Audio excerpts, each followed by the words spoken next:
Hey guys and girls, today we're going to be talking about a topic that's been highly requested. That topic is team building. Now that you've finished rerolling or just started playing the game, you're probably wondering how to build an optimal team. Today we're going to be talking about 4 main types of teams I like to focus on in Genshin Impact. And so firstly, you're going to need to know how to change your team. You're going to go into your menu button. For myself, that's escape, then click party setup. And then when you're at this menu, you're going to have 4 different loadouts that you're going to be able to pick through. That is very important. Keep that in mind. You'll be able to swap through them with the arrow keys. And in addition, if you ever want to swap around your units, you can either go through the swap quick setup and change the number by deselecting and reselecting them, like so. Let's say here 4 and 3. And that'll swap that. Or you can press on a unit and drag it over to the slot you want it to be in. To change units, you can also choose to click on a character and swap them out for a different unit. Now that you guys know how to change a team around, let's talk about the first team. The first team being the full exploration team. This team specializes in moving around the vast overworld in a very quick manner so that you guys can reach your quests, your chests, your waypoints, your temples, your shrines, your material, and your Oculus a lot faster. In my opinion, this is going to be the best team for you when you first start out, as when you first start, you only have a max stamina cap of 100. You're going to need to roam the vast overworld to collect 194 Oculus in total to max out all your shrines and raise your max stamina at 240, which still isn't even that much. We will have more max stamina as we get more continents. There should be 5 extra continents planned, but we don't know when they will be released and how that'll affect the gameplay. To build this full exploration team, you need 1 main DPS, 2 Animo users, and Kaya or Razor on the team. The reason why you have the 2 Animo users is for their elemental resonance buff. You can check those buffs on the top right of the party menu, and you can see here that when you have two of the same type of element on the team, you will receive various buffs. You'll also get a buff for having 4 unique elements, and I'm assuming they're going to have more buffs for different types in the future or different combinations, but this is what we have for now. And 2 Animo users will provide a buff called Impetuous Winds, which decreases stamina consumption by 15%, increases movement speed by 10%, and shortens skill cooldown by 5%. Now, this is very important as while you're traveling around the world, you are using stamina to dash or sprint, climb, swim, and glide. So this is probably the best movement speed or movement-related passive in the game. And also having 5% shorter cooldown is not bad either. Now the reason Kaya is on the team is purely for his talent, Hidden Strength. You get this talent at level 1, and Razor also has this talent at level 1 as well. This talent here decreases all party members' sprinting stamina consumption by 20%. Dashing or dash spamming is also counted as sprinting, so that will be reduced by 20% as well. Keep in mind though that Razor and Kaya's passive of Hidden Strength do not stack, so putting them both on the team won't provide a 40% reduction. But having them both on the same team is not necessarily bad, as Kaya is an adult male, making him one of the fastest characters in the game, along with Diluc. If you don't have Diluc, Kaya is a great option to move around with. You can watch my hidden movement mechanics video if you want to see the difference in between character sizes and age and gender and all that kind of stuff. And also, if you have Kaya and Razor on the team, it'll allow you to have a cryo unit of Kaya and an electro unit of Razor to proc the elemental reaction called Superconduct. It's one of the strongest in the game, and it's going to be very, very useful for you to use that while exploring. If possible, you'll want a bow user on the team to do range challenges, and a claymore user to help you do mining and break destructibles as well. Some of the range challenges include something like this, where you'll see some balloon slimes or some floaters in the sky, and if you destroy these guys, it'll spawn a chest for you, like so. There's also things such as challenges where you press on the podium and it'll spawn barrels that you have to destroy in time, or you'll find a green bulbous flower with 3 bulbs on it, and when you activate it, it'll spawn 3 floating balloons, kind of similar to those balloon slimes, and it'll reward you with the chest as well. When roaming the world, you're going to be often running into these mining nodes, and some of these mining nodes take quite a while to break unless you have a claymore user, a Ningguang, or an explosive. As you can see here, Kaya is struggling quite hard to break this thing, while if we go to Diluc, who has a claymore, he just chops that node right up, and it'll make your mining a lot faster to have a claymore. Now for my example team, I have Diluc on my team as my main DPS as well as a Claymore user. I have Venti as my Animo user and a Bow user, Sucrose as my Animo user, and Kaya as my stamina use decreaser. This team will do very well in killing off small camps very quickly to be able to collect chests, but mostly it's going to be used so I can go around the world whenever I need to go and explore something or reach a destination. You may want to pair your exploration team with another team that's going to have the other elements that you are missing on your main exploration team. For myself, I have fire, wind, and ice here, and I am going to be making up for the lack of geo, electro, and water on this team right here, as there will be some altars or puzzles that you need other elements to be able to complete. Now on to the next team style. It's going to be the half and half. It's going to be for half exploration, half DPS. It's a very simple change from your full exploration team. You're either going to get rid of your Kaya or your Razor to get rid of your sprint buff, or you can get rid of your double Animo elemental resonance buff. You can choose to eliminate both Animo users, or just one of them, or you could choose to get rid of Kaya and Razor. The reason for the half and half setup is that maybe you don't have a second Animo user while you're first starting off, or that you've collected some Oculus and you feel like you have a good amount of stamina now, and you just want to go around and kill elite monster camps, or just kill monsters in general just a lot faster as well. When replacing units on the team, you're going to have a few different options. You can choose to make it a support DPS that also does elemental reactions that you're going to have to switch to, or you could choose to make it something more passive where if in this scenario, I have double fire and it's going to make me have a increased attack by 25%.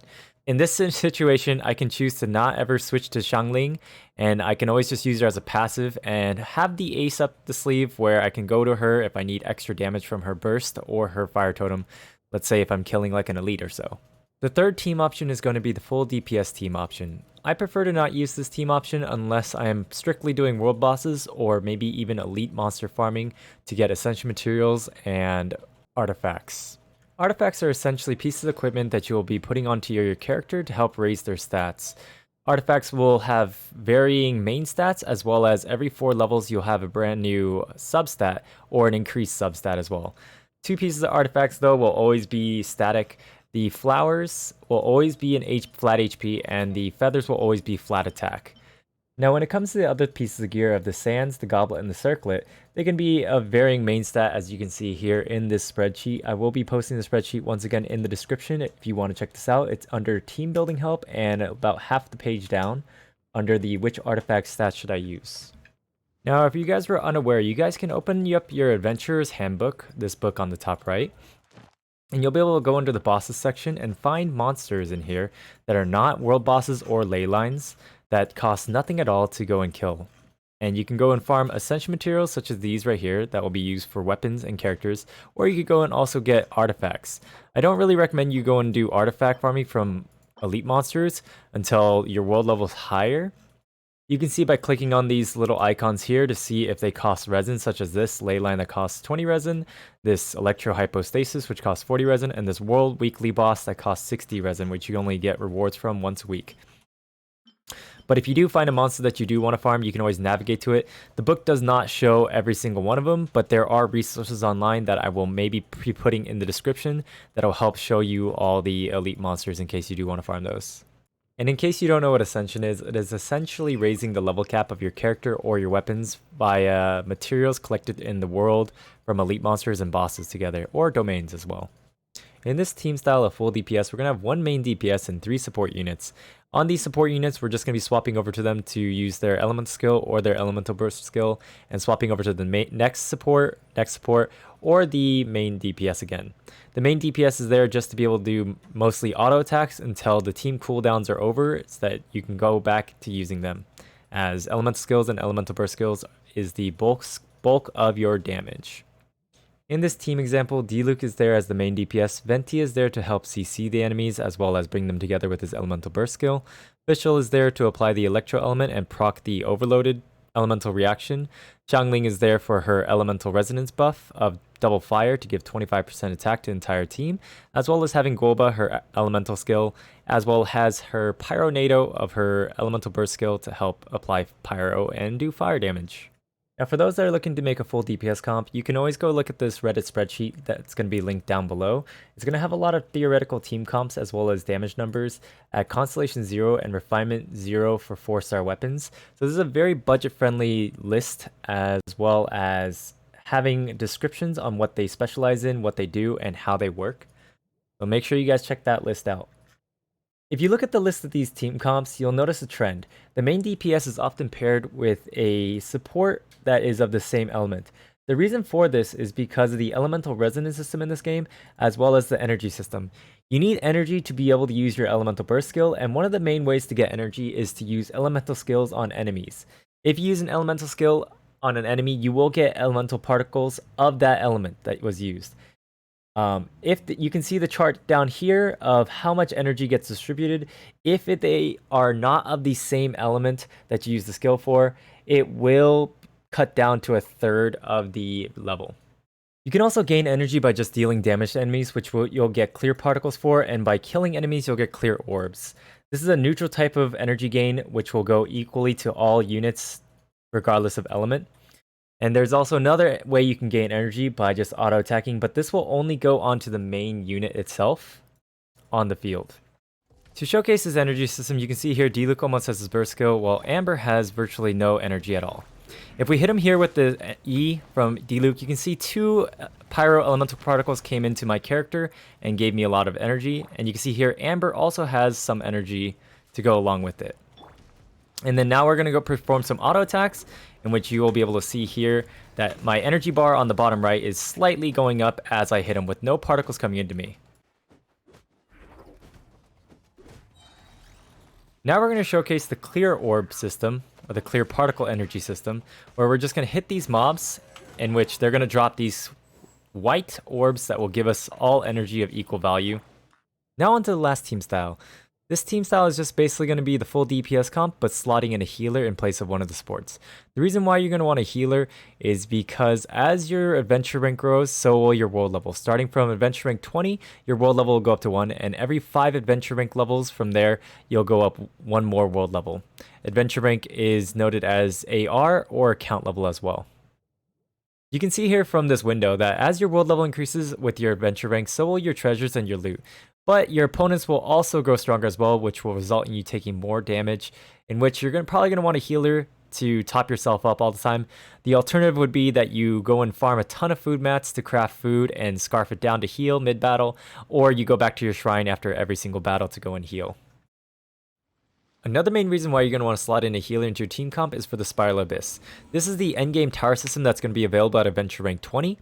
And in this area, you're not going to be able to heal via food or leave the area to go and heal your units and come back in. You have to get all your healing through your own team composition, your weapons or your equipment, and also at the beginning of each chamber, they will give you a bonus, which sometimes you'll be able to heal through that.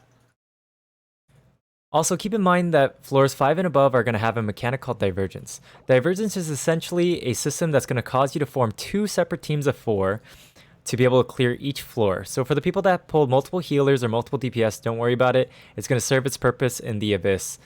But also keep in mind that you can't change equipment between the 2 teams, as when you clear the chamber out, you're going to go through a wave of monsters, and after you finish that wave of monsters, it's going to say on the other side of the chamber and take you to your other team to go fight another set of monsters and waves as well. Now that you guys know about some of the team types and what they're used for, we can do a brief talk about what role each unit typically takes. For the DPS, there's D-Luke, Keqing, Razor, Chongyuan, Xiangling, Bennett, Beidou, and Ningguang. For supports, there's Fischl, Venti, Sucrose, Xiangling, Bennett, Chongyuan, Mona, Traveler under the Animo style, and Kaya. For healers, there's Jean, Chi-Chi, Barbara, and Xingqiu. Now this doesn't mean a character can't be used for a different role. Any character could be used as a DPS or as a support. Just healers lack a full offensive kit, lowering the damage a bit, but they're practically immortal. Bow users lack AoE on their autos, but that can be partially remedied with certain weapons. Casters lack damage in exchange for being able to apply or proc element with their basic attacks. And as you can see from the list of main DPS, the Claymore weapon type usually has the best damage numbers. Their basic attacks swing the hardest, leading them to be the best units to be used as a filler till your skills come back up with auto attacks. But ultimately, you should play who you want to and have fun, as you can clear all the content except maybe for Abyss with your for fun character. I did forget to mention that Bennett can be used as a healer as well with his burst skill, and that you can craft some weapons such as the prototype Malice for casters for a partial heal. For the people that did not mention, such as Amber, Noelle, and Lisa, they are still usable, but they are more of a niche unit. Amber is a puzzle god, having an elemental skill that can mimic a second player's weight for puzzles, a bow user for shooting bows, and a fire user for igniting fire totems and torches. Plus, she can help activate the double fire unit elemental resonance buff, but I still recommend that you don't build her, as none of that requires her to have levels or equipment. Noelle is a jack of all trades that does damage, tanks, and heals her team. However, Geo users lack elemental reactions that deal damage. Geo damage fused with another element produces a shield that negates damage of that element. Being a jack of all trades has her become a bit mediocre in everything. However, you may be forced to build her for Abyss floor 5 and higher, as you need 2 teams, aka 2 healers at the same time, to complete them. Lisa is a weird unit. Her elemental skill and burst are AoE, but also not AoE. I personally don't like her mixed bag, as her elemental skill requires you to hit a target 3 times before charging the 4th to have maximum single target damage. Even if you decide to use the skill as 0 charges, it still takes a long time to charge up with a large cooldown. I hope you guys enjoyed watching this video. We will be making more in-depth Spiral Abyss guides for floors 5 and above, as each of those floors and chambers will require possibly different teams because of the different types of mobs and elements that are prevalent, as well as the bonuses. If you guys still do need help with your teams, feel free to join the Discord and ask in the questions to help section. Make sure that you guys post a picture of your guys' box, or come and join the Twitch and you guys can ask there as well. Thanks for watching. Make sure you guys leave a like, comment, and subscribe, and I'll see you guys later. Peace.